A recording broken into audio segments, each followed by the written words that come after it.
Now, a couple weeks ago, I actually had the chance to reconnect with a friend of mine named Nir Eyal. Now, Nir is a guy who I've known from the startup scene. He actually wrote a book a few years ago called Hooked.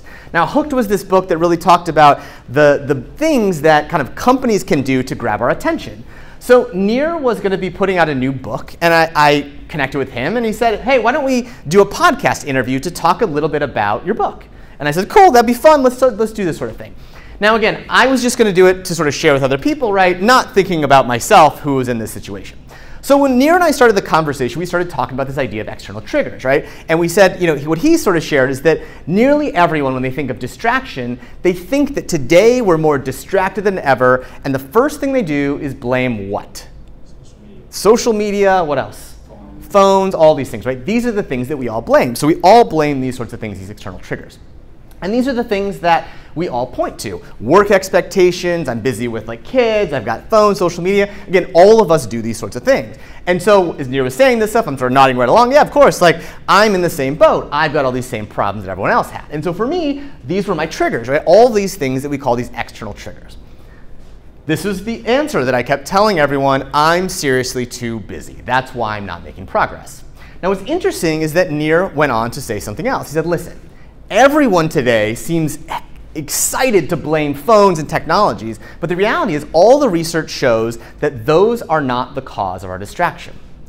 Distraction is caused by internal triggers. Internal triggers are the things that are going on inside of us. These are the fears and the doubts and the uncertainty that we all harbor.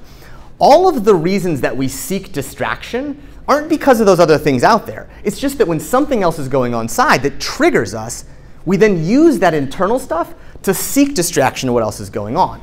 The truth is what he said is that these internal triggers, these fears, these doubts, these concerns that we have, they are the things that then force us to look for these external triggers. And so essentially what he described, and he said this in the interview and it sort of stopped me in my tracks, was what is prompting you to so compulsively look at your phone or read one more email?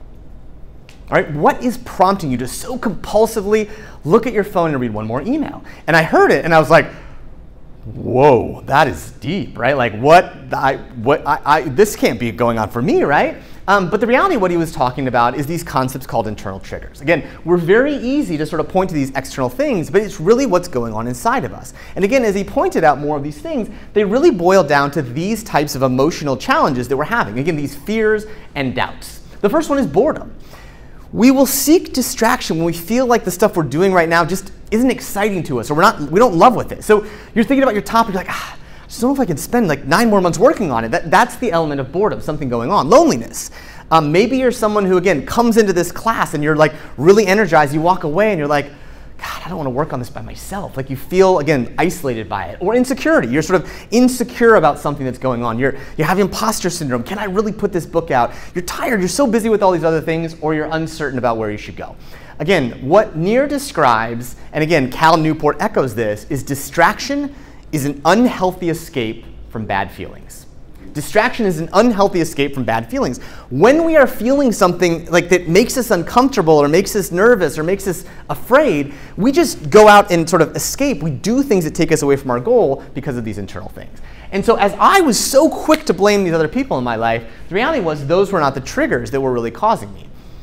I was blaming other people for distracting me when the reality was something else was going on inside. And so the truth is if you want to figure out why you are sort of seeking to be distracted, in some ways letting yourself be distracted, you have to look at these elements. And so what is going on inside you that you're afraid of or nervous about? Right? What is going on inside you that you're afraid of or nervous of? And in particular, this roots its ugly head when you're writing a book. Because all you guys are young, you're all sort of early in this sort of thing. And how many times have people already said to you, wow, you're so young to be writing a book? How many have heard that already? Have you heard that already? I'm so young to be writing a book, right? That's what this is going on, is that many of us start to get nervous in these things.